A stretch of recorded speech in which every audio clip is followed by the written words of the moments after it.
The Tampa Bay Buccaneers and New Orleans Saints are possibly the two of the three best offenses in the NFL outside of the Kansas City Chiefs. And not only in terms of their statistical matter, but in terms of how their personnel matches up within their team. Both teams have two incredible running backs. Both teams have a very solid wide receiver and tight end core. And both teams have a very good offensive line as well.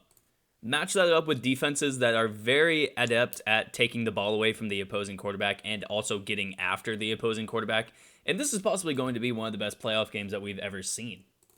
The Tampa Bay Buccaneers did pretty much wash away the Green Bay Packers in Week 6 earlier this year with a 38-10 victory. However, I think that, especially given the fact that the Tampa Bay Buccaneers took down the Saints after being absolutely bludgeoned twice in the regular season, looking back at a Week 6 game really doesn't matter at this point in the playoffs.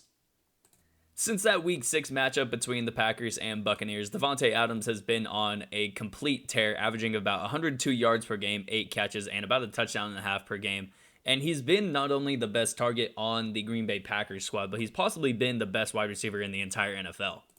Aaron Jones has also chipped in as an incredible secondary option, not only as a running back, but as a pass catcher out of the backfield, and him paired up with Jamal Williams as well. They're going to be a team that, even though the New Orleans Saints posed a lot of threats for the Buccaneers, I think this Green Bay Packers squad, especially given the fact that Aaron Rodgers is much more in his prime than Drew Brees is, this team is a much better threat to the Tampa Bay Buccaneers than the Saints were. Now, Aaron Rodgers is very well going to be the MVP this year. I don't think it's very much a doubt with 48 touchdowns and 5 interceptions over his 16-game NFL season. Possibly the best season that Aaron Rodgers has ever played as an NFL quarterback. But Tom Brady isn't too far behind him. He also had 40 touchdowns this year. He also had over 4,000 passing yards. And when you look at this team, I think they were expected to make the playoffs this year, but if you look at where they were in the middle of the season and how everybody kind of counted them out with the record that they had, I think Tom Brady, what he did over the past second half of the season and the first couple of games of the playoffs, he can't be too far behind Aaron Rodgers in terms of those MVP rankings. And this leads to the ultimate question of who is going to take their team to the promised land and win them this NFC Championship, either Aaron Rodgers or Tom Brady for their respective team. Now, the Green Bay Packers have the obvious advantage when it comes to the home field advantage. They're going to be playing in their home stadium. They're going to be playing in a stadium that makes it hard on pretty much any team that plays on that field, including the Green Bay Packers. However, they will be used to it. They will be more accustomed to it. And the Tampa Bay Buccaneers are a warm weather team. They're coming off a game where they were playing in a dome. Yes, they played in Washington where it is cold, but comparing Washington standards of coldness to Wisconsin and Green Bay standards of coldness are nowhere near the same thing. Now, there's no reason to worry about Tom Brady when it comes to cold weather. He's played in New England for over however long he played there, about 20 years. So there's no real reason to worry about him when it comes to playing in cold weather. But the rest of those guys who not only are playing in cold weather, but are playing in their first NFC Championship game, and many guys who are playing in their first postseason run in general, especially on that defensive side of the ball and offensive side of the ball as well, it's going to be not only a learning curve getting used to the weather, but it's going to be a learning curve getting used to playing in their first NFC Championship game. Now, the Green Bay Packers are not very experienced either when it comes to the playoffs. Many of these guys have not only not been to an NFC Championship before, but a lot of these guys, like the Packers or like the Buccaneers, are guys who are through their first postseason run. Aaron Jones and Jamal Williams are two guys who have not really made it this far in the playoffs. Davante Adams has had some success in his career, but this is his first time being the main option at that wide receiver spot. Robert Tonyan, the only real guy on that Green Bay Packers squad who have been around for the playoff and Super Bowl runs through Aaron Rodgers' career, is David Bakhtiari, their left tackle. So in terms of experience, I think the two teams will cancel each other out in terms of who has more experience. And I think at the quarterback position, it will also be a cancel out as well. Tom Brady, like I said, is a top 5 MVP candidate. Aaron Rodgers is probably the MVP of the league. However, when you get to this point, there's no real way that one quarterback is going to outshine the other. The way that these coaches are going to coach against each other, the way that these coordinators are going to go after each quarterback, especially given that both of these quarterbacks are more pocket passing quarterbacks. These two guys are possibly going to cancel each other out. They're probably going to throw an interception apiece. They're probably going to each throw about 2 or 3 touchdowns. It's not really whether or not each of these guys is going to win the game for their team. It's whether or not this each quarterback is going to be able to keep the ball on their team's side and produce effective scoring drives. In my opinion, the defensive side of the ball is going to be what separates each of these teams.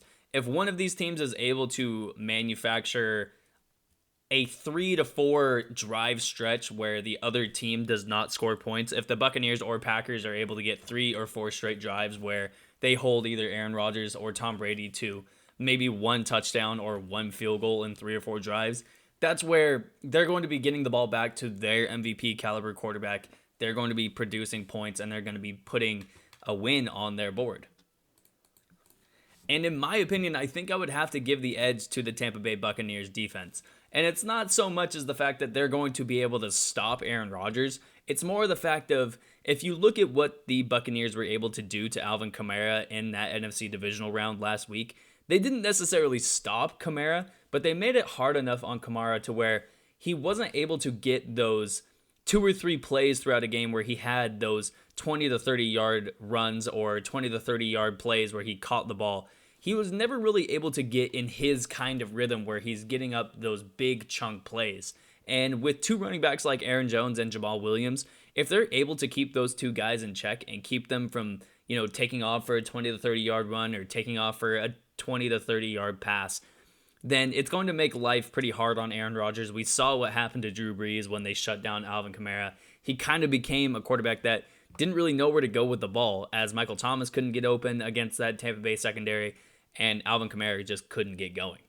Now, the biggest thing to every single offense that has not only entered the league this year, but has been a gaining prevalent, factor in the running game throughout the league is the ability to hit on jet sweeps, the ability to just hit the edge with the run game in general. And when you look at the Tampa Bay Buccaneers defense, they're able to flow with offensive lines very well. When you look at guys like Devin White and Levante David, and they have guys in the middle of the defensive line and on the outside as well. When you look at their outside linebackers and defensive line, they've got Ndamukong Suh, they got Jason Pierre-Paul and Shaquille Barrett, and it sounds like there's even a chance that Vita Vea is going to be coming back this weekend as well.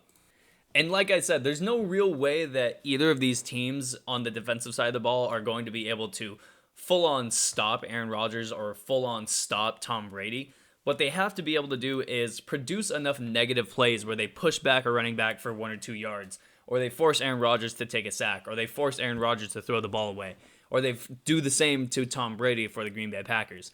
If either of these teams are able to get those 3 to 4 drive stretches where they kind of just bottle up the other opposing quarterback, then that's where the team is going to win. And like I said earlier, I think where that separation will be for is the Tampa Bay Buccaneers. When you look at their linebacking core, they possibly have the most versatile and best linebacking core in the NFL.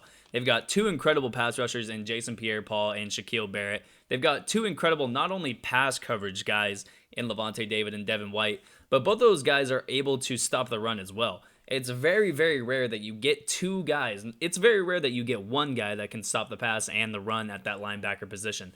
But if you have 2 of them in Levante David and Devin White at that middle linebacker position, not only able to get after the run, not only to get in passing lanes as well, both of those guys are also very able at getting after the quarterback as well. And with Devin White's speed and Levante David's ability to just be one of the smartest players on the field at any given time, that separation will occur where the Tampa Bay Buccaneers will start to stop Aaron Rodgers for 2 or 3 drives, and Tom Brady is going to put points up on the board at the same time. And I think going into this game, there's the factor of Tom Brady is aware that I think many people are taking Aaron Rodgers' side on this game. Tom Brady has always been a guy that shined when nobody think he's going to. Tom Brady has always been a guy who's going to outperform everybody's expectations. Just look at the year that he had this year with 40-plus touchdowns and 4,000 passing yards, when everybody said that the Bruce Arians offense and scheme was going to be too much for him. What he's been able to do as the Tampa Bay Buccaneers quarterback, what he's been able to do as just one of the best quarterbacks in NFL history, he's going to probably win this game. He's going to take advantage of the fact that he's going to get the ball in some positions where the Packers didn't score, or the Packers had to punt the ball and they get the ball at the 40 or something like that. When Tom Brady is able to take advantage of those little moments, that's where he's able to shine the most. When it's all said and done, I think the Tampa Bay Buccaneers are going to pull this game out. It's probably going to be about a 7 to 10 point victory. Probably looks something like 30 to 20 or 27 to 20. I think the Packers just have too many options, not only on offense, but on defense in terms of how they're going to cover Devontae Adams, how they're going to get after Aaron Rodgers, how they're going to stop the running game. I think they have too many options. And if the Buccaneers are able to get back Vita Vea as well, that just adds another plug up the middle that will be able to stop pretty much everything. With all that being said, that's going to be the video for me. I hope you all enjoyed it. If you did, make sure you leave a like. If you're a Packers fan, you probably hate me after watching this video, so leave a dislike. Any feedback from you all at this point is much appreciated. If you are new to the channel, make sure you hit subscribe. Make sure you leave a comment. I'll try to get back to you if you comment. And if you're one of my returning 67 subscribers, I appreciate you so much for coming back to the video. And I'll see you all in the next video. Peace.